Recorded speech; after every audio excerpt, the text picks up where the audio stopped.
ኦሪት ዘፍጥረት ምዕራፍ 33 ያዕቆብም ዓይኑን አነሣ፣ እነሆም ኤሳውን ሲመጣ አየው። ከእርሱም ጋር 400 ሰዎች ነበሩ። ልጆቹንም ከፍሎ ወደ ልያና ወደ ራሔል ወደ ሁለቱም ባሪያዎች አደረጋቸው። ባሪያዎችንና ልጆቻቸውንም በፊት አደረገ።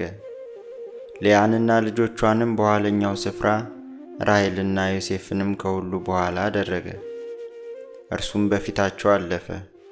ወደ ወንድሙም እስኪደርስ ድረስ ወደ ምድር 7 ጊዜ ሰገደ። ኤሳውም ሊገናኘው ሮጠ፣ አንገቱንም አቅፎ ሳመው፣ ተላቀሱም። ዓይኑንም አነሣና ሴቶችንና ልጆችን አየ፣ እንዲህም አለ፣ እነዚህ ምኖቼ ናቸው? እርሱም እግዚአብሔር ለእኔ ለባሪያ የሰጠኝ ልጆች ናቸው አለ። ሴቶች ባሪያዎችም ከልጆቻቸው ጋር ቀርበው ሰገዱ። ደግሞም ልያና ልጆቿ ቀርበው ሰገዱ። ከዚያም በኋላ ዮሴፍና ራሔል ቀርበው ሰገዱ። እርሱም ያገኘሁት ይህ ሰራዊት ሁሉ ምንህ ነው አለ። እርሱም በጌታዬ ፊት ሞገስን አገኝ ዘንድ ነው አለ። ኤሳውም ለእኔ ብዙ አለኝ፣ ወንድሜ ሆይ ያንተ ላንተ ይሁን አለ። ያዕቆብም አለ፣ እንደዚህ አይደለም፣ ነገር ግን በፊትህ ሞገስን አግኝቼ እንደሆንሁ እጅ መንሻዬን ተቀበለኝ።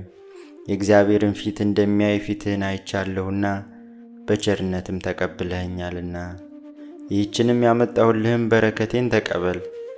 እግዚአብሔር በቸርነት ሰጥቶኛልና ለእኔም ብዙ አለኝና።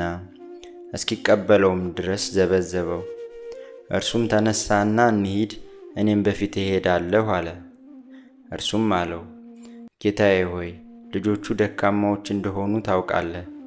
በጎችና ላሞችም ግልገሎቻቸውን ያጠባሉ። ሰዎችም አንድ ቀን በችኮላ የነዷቸው እንደሆነ ከብቶቹ ሁሉ ይሞታሉ። ጌታዬ ከባሪያው ፊት ቀድሞ ይለፍ፣ እኔም ወደ ሴይር ከጌታዬ ዘንድ እስክደርስ ድረስ ከፊቴ ባሉት በእንስሳቱ እርምጃና በሕፃናቱ እርምጃ መጠን በዝግታ እከተላለሁ። ኤሳውም ከእኔ ጋር ካሉት ሰዎች ከፍዬ ልተውልህን አለ። እርሱም ይህ ለምንድን ነው? በጌታዬ ዘንድ ሞገስን ማግኘት ይበቃኛል አለ። ኤሳውም በዚያን ቀን ወደ ሴይር መንገዱን ተመለሰ። ያዕቆብ ግን ወደ ሱኮት ሄደ። በዚያም ለእርሱ ቤትን ሠራ፣ ለከብቶችም ዳሶችን አደረገ። ስለዚህም የዚያም ቦታ ስም ሱኮት ብሎ ጠራው። ያዕቆብም ከሁለት ወንዞች መካከል በተመለሰ ጊዜ በከነዓን ምድር ወዳለችው ወደ ሴኬም ከተማ በደህንነት መጣ። በከተማይቱም ፊት ሰፈረ። ድንኳኑን ተክሎበት የነበረውንም የእርሻውን ክፍል ከሴኬም አባት ከኤሞር ልጆች በ100 በጎች ገዛው። በዚያም መሠዊያውን አቆመ። ያንም ኤልኤሎሄ እስራኤል ብሎ ጠራው።